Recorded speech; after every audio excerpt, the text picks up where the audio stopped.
بسم اللہ الرحمن الرحیم۔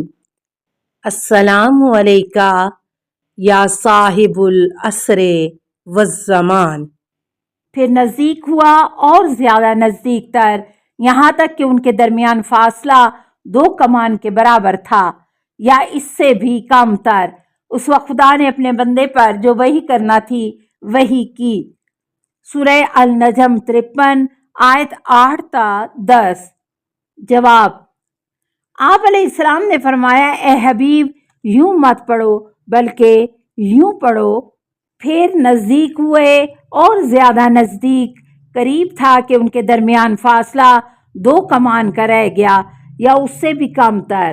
تب اللہ تعالیٰ نے اپنے بندے یعنی رسول اللہ صلی اللہ علیہ وسلم پر جو وحی کرنی تھی وہ وحی کی۔ اے حبیب، جب رسول اللہ صلی اللہ علیہ وسلم نے مکہ فتح کیا اور خود کو اللہ تعالیٰ کی عبادت اور اس نعمت کے شکریہ کے طور پر بیت اللہ کے طواف میں زحمت اور مشقت میں ڈالا تو علی بھی آپ صلی اللہ علیہ وسلم کے ہمراہ تھے۔ جب رات کی تاریکی چھا گئی تو آپ صلی اللہ علیہ وسلم حضرت علی کو ساتھ لے کر صفا اور مروہ کی طرف چلے گئے تاکہ صفا اور مروہ کے درمیان صحیح انجام دیں۔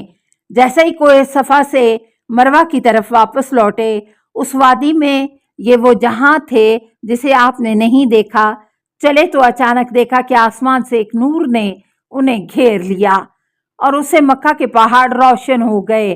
آپ دونوں اس بات سے خوف زدہ ہو گئے۔ آپ اس وادی سے آگے بڑھے تو آپ صلی اللہ علیہ وسلم نے اپنا سر مبارک آسمان کی طرف بلند کیا۔ اچانک اپنے سامنے 2 انار دیکھے۔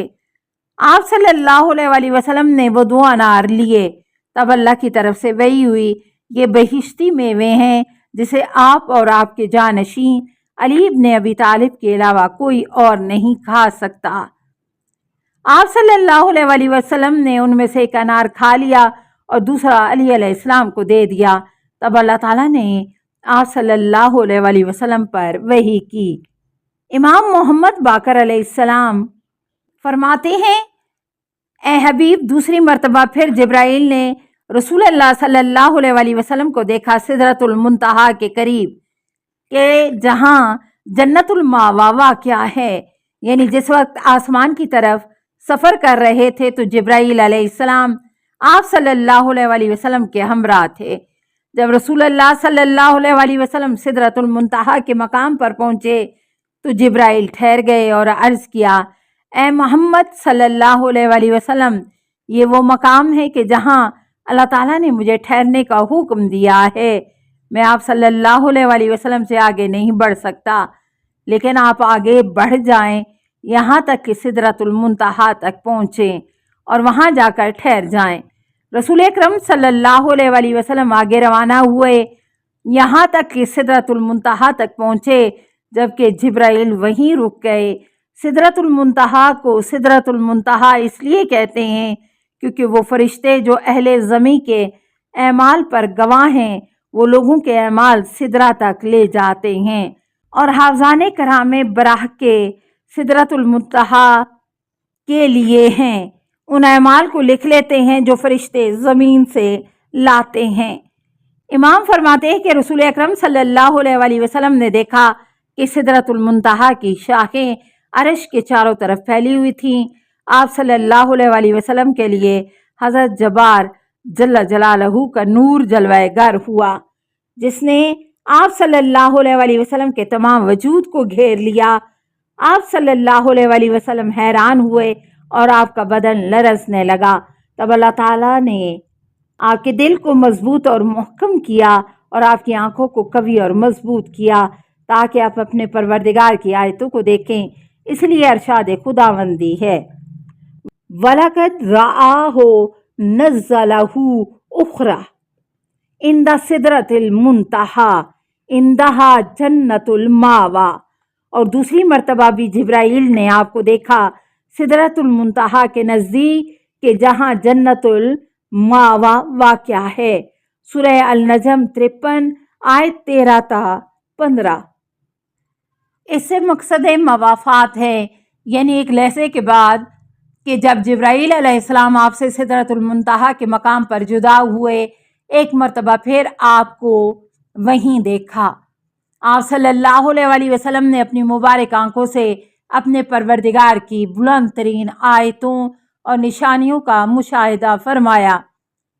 امام محمد باقر علیہ السلام سدرہ اور اس کے پتوں کی توصیف بیان کرتے ہوئے فرماتے ہیں کہ سدرہ درخت کی موٹائی دنیا کے دنوں کے اعتبار سے 100 سال کی مسافت ہے، اور اس کا ایک پتا پوری دنیا کو ڈھانپ لیتا ہے۔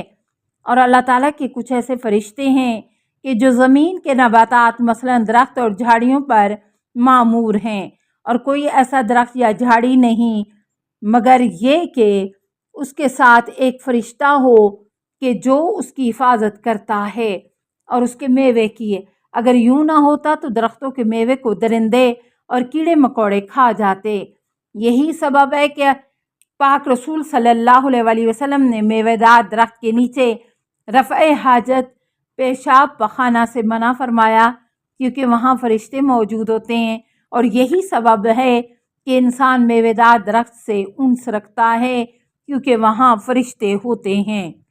سوال: حمران کہتے ہیں کہ میں نے امام محمد باقر علیہ السلام سے اس آیت کریمہ کے متعلق پوچھا، ثم دانا فتدلی فکان قاب قوسین او ادنی، پھر نزدیک ہوا اور آگے بڑھا یہاں تک کہ 2 کمانوں کا فاصلہ رہ گیا، اس سے بھی کم تر۔ سورہ النجم 53 آیت 8 تا 9۔ جواب: امام علیہ السلام نے فرمایا کہ حضرت محمد صلی اللہ علیہ وآلہ وسلم کو اللہ تعالیٰ نے اپنی ذات سے اتنا قریب کیا کہ ان کے درمیان فقط ہیروں کے ایک محل کا فاصلہ رہ گیا کہ جس میں سنہری قالین لٹکا تھا جو چمک رہا تھا۔ وہاں آپ نے ایک صورت کو دیکھا۔ پوچھا گیا ہے محمد صلی اللہ علیہ وآلہ وسلم آپ اس صورت کو پہچانتے ہیں؟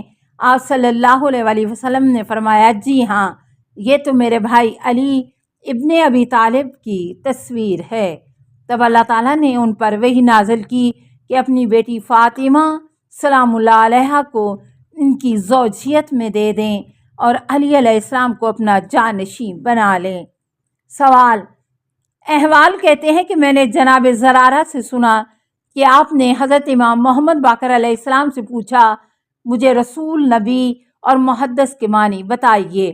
جواب: امام محمد باقر علیہ السلام نے فرمایا، رسول وہ ہے جس کے سامنے جبرائیل آتا ہے اور وہ جبرائیل کو دیکھتا ہے اور اس سے گفتگو کرتا ہے۔ نبی وہ ہے کہ جو خواب دیکھتا ہے، جیسا کہ حضرت ابراہیم علیہ السلام نے خواب دیکھا، یا جس طرح پیغمبر اسلام صلی اللہ علیہ وآلہ وسلم نزول وحی سے پہلے نبوت کے اسباب اور علامتوں کو دیکھتے تھے، یہاں تک کہ حضرت جبرائیل علیہ السلام اللہ تعالیٰ کی طرف سے ان پر رسالت کا پیغام لے کر آئے۔ جب حضرت محمد صلی اللہ علیہ وآلہ وسلم کے لیے نبوت کے اسباب فراہم ہوئے اور آپ پر رسالت کی ذمہ داری عائد ہوئی تو جبرائیل علیہ السلام آپ صلی اللہ علیہ وآلہ وسلم کی خدمت میں حاضر ہوئے اور آ کر آمنے سامنے گفتگو کی۔ بعض انبیاء کے لیے اسباب نبوت فراہم تھے جبکہ بیداری کے عالم میں نہیں، بلکہ فقط خواب کے عالم میں روح القدس ان کے پاس آتا تھا اور ان سے گفتگو کرتا تھا۔ اور محدث ایسے انسان کو کہتے ہیں جسے خبر دی جاتی ہے اور وہ آواز کو سنتا ہے لیکن نہ بیداری میں فرشتے کو دیکھتا ہے اور نہ خواب میں۔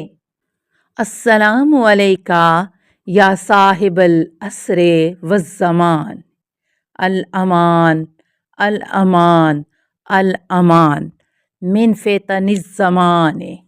السلام علیکہ یا خلیفۃ الرحمن، السلام علیکہ یا امام الانس والجان، السلام علیکہ یا مظہر الایمان، السلام علیکہ یا شریک القرآن، السلام علیکہ یا قاطع البرہان، السلام علیکہ یا امام زماننا ھذا اجل اللہ فرجک وسہل اللہ مخرجک وظہورک۔